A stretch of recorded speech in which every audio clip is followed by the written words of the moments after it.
Hi, how are you? My name is Mark Goody. Welcome to Program Development, Term 2, 2017. I'm going to talk to you about the course for this term, Program Development. I'm also going to be going through what's required, all the subjects in the course, what's required in the assessments, and I'll do a fly around into the actual class space to give you a better understanding of where things are. We've redesigned the class space. And I'll take you through that. So there's some books that you can open each week that will take you through your learning. I'll also show you some key places to ask queries about the assignment and all the discussion forum, a glossary, and also where welcome videos and introductory videos are for each week. Hopefully combined, this will make it a pleasant learning experience for you and also allow you to ask me any questions and have answers in a very timely manner. That's the key to this. So as I was saying, my name is Mark Goody. I'm your facilitator for learning for this term. Bit about me, I've been in the welfare sector for 20 years, nearly 20 years now. Variety of roles, so I've worked in a lot of case management roles early on. I've worked for St. Vincent de Paul, Salvation Army, a lot of homelessness centres, Home Ground, which is now Launch Housing. I've worked for the Brosnan Centre, Melbourne Juvenile Justice. I've also worked at a number of places managing not only housing but also case managers. At the moment I manage youth services for a council in Melbourne. I also have been managing social housing for them in the past. My role will hopefully be to impart a lot of my knowledge to help you get real life scenarios and also to help you link the theory to work. I've been lecturing for about 4 years, then I had a break, and now when I had other work commitments, and now I'm back to lecturing again. I've been lecturing for about, I suppose it's been going 2 years for ACAP. My goal is to support you through this course and make sure that you understand the assessments and you're able to get a satisfactory pass in this particular subject. I'm just going to take you through a couple of things in this particular course. Number one being the subjects. The subjects that we'll be going through week by week. Starting on week 1 will be Introduction to Development and Implementation of Programs. So we'll be looking at an overview of programs and program planning.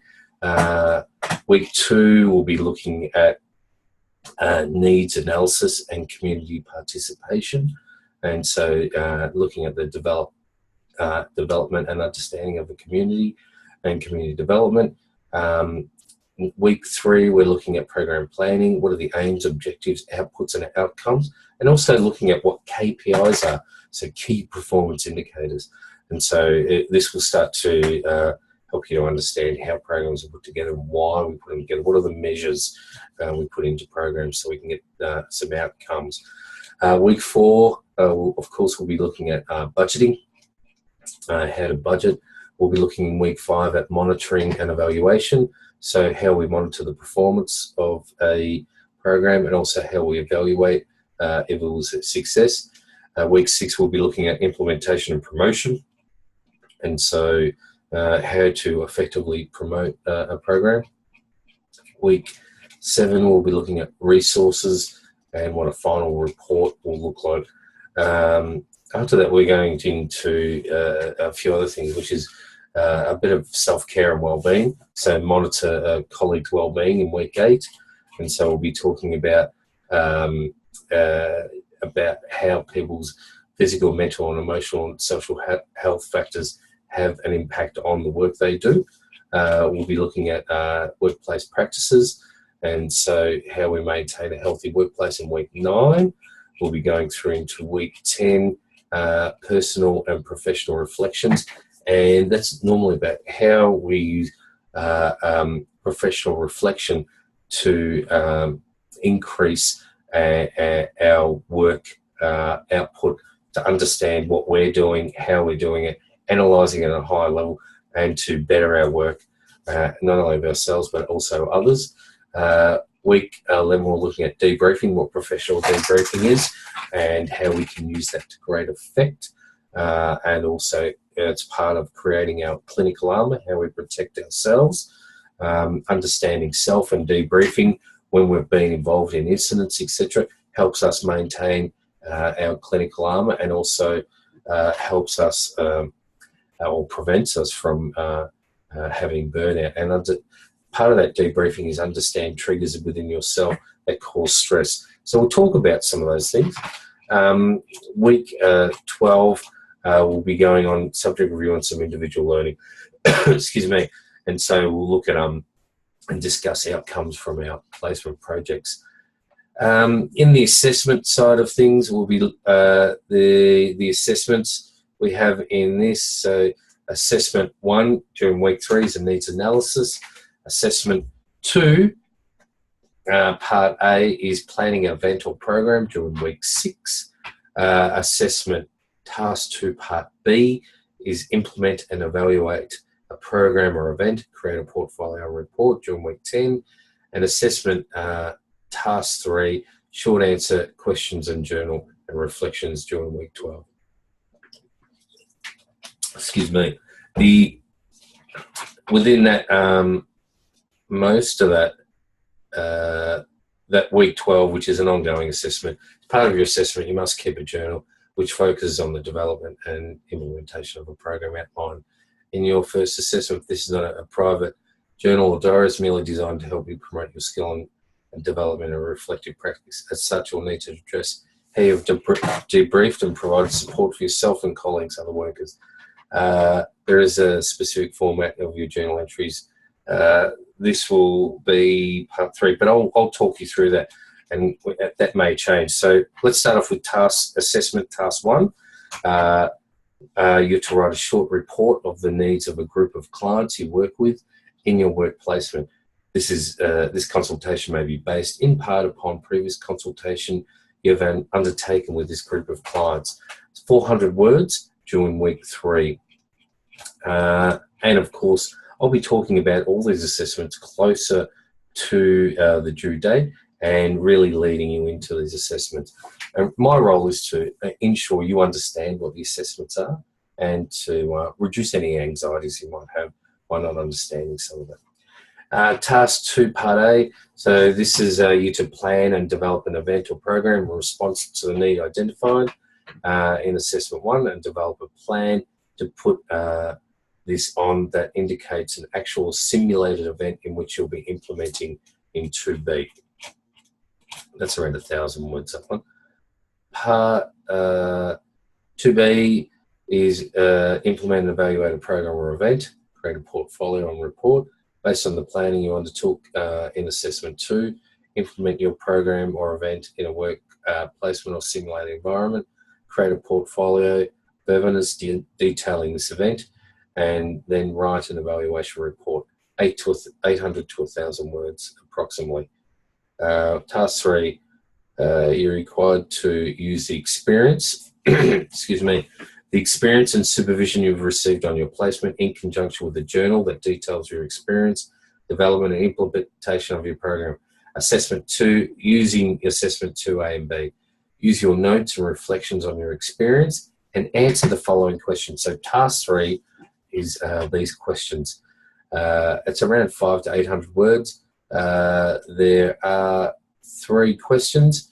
In each question, each part of that question, you have A, B, C, D, E, F, and G in question 1, question 2, and question 3. It's fairly straightforward. And as I said, we'll be going through all those leading up to this assessment. And so you have some understanding. Now what I'm going to do is take you on a bit of a fly through of the class space, just so you understand where things are and where to put them. Let me just share my screen. Okay, you should be seeing the class space now. Now, in the class space, the first thing that you'll have in there is the welcome video from me. This video is what I'm talking to you about now, will be in that space. Excuse me. Above that, or sorry, below that we have our class announcements. Any major announcement where it's not, where it's informing you of something, I'll put in the class announcement space, which is just here. The class discussion forum is where we will write, we can communicate with me, or you can communicate with other students and talk about the class, any problems you might have, any queries, any observations you have, you can put in that class forum and get some discussion going. I'll put a lot of things in. Within this discussion forum, as long as you have on your email, you've put in an email. And so people, if you put your personal email, that may be attached to your phone, when somebody goes in the discussion forum, it should come up on your phone, and so you should be aware of things. I'll normally put things up knowing that you've linked your ACAP account to your phone, and so you get any of those things would be great.